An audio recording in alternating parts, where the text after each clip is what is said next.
Olá, mais uma vez, a estagiária Evanete Oliveira, estudante do curso Educação do Campo, Ciências da Natureza, pela Universidade Federal do Piauí. Hoje o nosso conteúdo vai ser o solo. Vamos estudar, analisar e identificar a importância do solo para a vida. O que é o solo? O solo é todo material formado na superfície dos continentes pela ação do intemperismo e de pedogênese, e que é capaz de suportar a vida, seja ela em sua forma animal ou vegetal. Essa imagem aqui, ela representa o solo. E se observarmos nessa imagem, o solo ele é composto por camadas. Essas camadas nós chamamos de horizontes.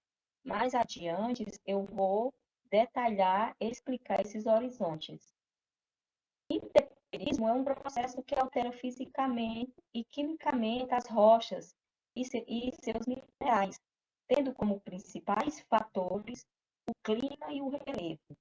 Pedogênese é o nome atribuído ao processo de formação do solo, produzido a partir da degradação ou composição das rochas.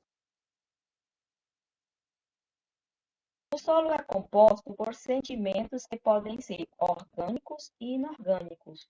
O solo orgânico é aquele solo que contém material orgânico, ou seja, o material resultante da atividade de alguns seres vivos, como as bactérias, os fungos, plantas ou animais.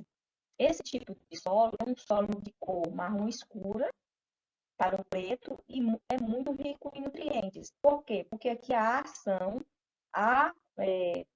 ação de micro-organismos, bactérias, os fungos, né? Há também as minhocas, que faz também esse processo, resto de plantas, raízes de plantas e fezes de animal. Então, deixa o solo muito rico em nutrientes, propício para o plantio. Ao contrário do solo inorgânico, é um solo que possui pouquíssimos nutrientes, né? E ele não é indicado para o plantio. As composição do solo. O solo é composto por três partes distintas. A sólida, que compreende matéria orgânica e matéria inorgânica, que é essa parte aqui, ó. Ela é composta por 45% de minerais. E nós temos a parte líquida, que é a solução do solo e da água e do solo, que nós temos 25% de água e 25% de ar. E temos também a parte gasosa, que é o ar do solo também, e 5% de matéria orgânica. Essas aqui são as camadas do solo, os horizontes. Observamos que o solo, como eu falei na primeira imagem, ele possui camadas, e essas camadas a gente chama de horizonte. A primeira camada é o humus, o horizonte O, né? Nessa camada aqui, ela tem muito material orgânico, água, né? Muito, os animais, plantas. Então, todo esse material aqui, ele é muito rico em nutrientes. A outra camada, logo abaixo, nós temos o solo superficial, que é o horizonte A. Nesse horizonte aqui, ele é mais escuro, por isso ele possui matéria orgânica também e sais minerais. No horizonte B, nós temos o subsolo. Esse horizonte B aqui, ele tem um acúmulo dos sais minerais do horizonte O e do horizonte A. E no horizonte C, nós temos a rocha fragmentada, né? Que é constituída por rochas desintegradas. E a última camada, que é o horizonte D, nós chamamos de rocha matriz ou de rocha mãe. É a rocha originária do solo. A formação do solo. O solo é formado por material de origem, clima, tempo e relevo. Tipos de solo. Os tipos de solo mais comuns na nossa região são esses quatro tipos de solo aqui.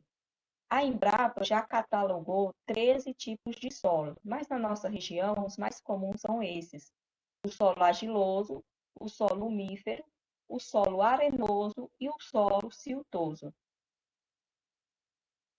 Aqui tem algumas características de cada um desses solos. O solo argiloso, que é o solo, ele é pesado, é uma terra úmida e macia, composta por mais de 30% de argila, alumínio e ferro. Após a chuva, os terrenos do solo argiloso, que absorvem bastante água, ficam encharcados. Por outro lado, na época da seca, esse tipo de solo tende a formar uma camada dura e pouco arejada do terreno, prejudicando o desenvolvimento da vegetação. Então, esse solo aqui é um solo que é menos arejado e mais compactados. São mais úmidos, pois a água fica muito retida nele, né? E essa água, a filtração dessa água, ela é lenta, porque o grão de areia desse solo, ele é bem pequenininho e isso dificulta a filtração da água. Tem maior retenção de nutrientes e apresenta maior produtividade.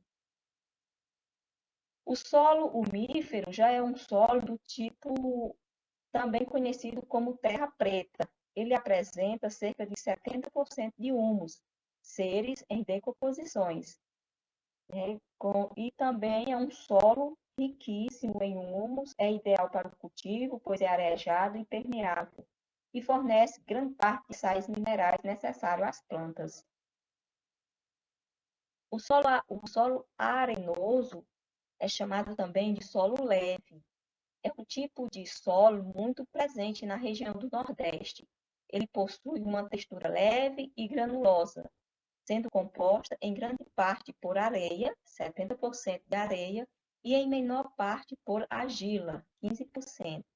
Esse tipo de solo aqui é um solo muito permeável, possui pouquíssimo nutriente, não é indicado para a plantação, né? E nós temos também o solo siltoso. Esse tipo de solo é quase que um intermediário entre o argiloso e o arenoso. O silt também é uma substância com partículas pequenas, mas sua ligação molecular não é tão forte como a da argila.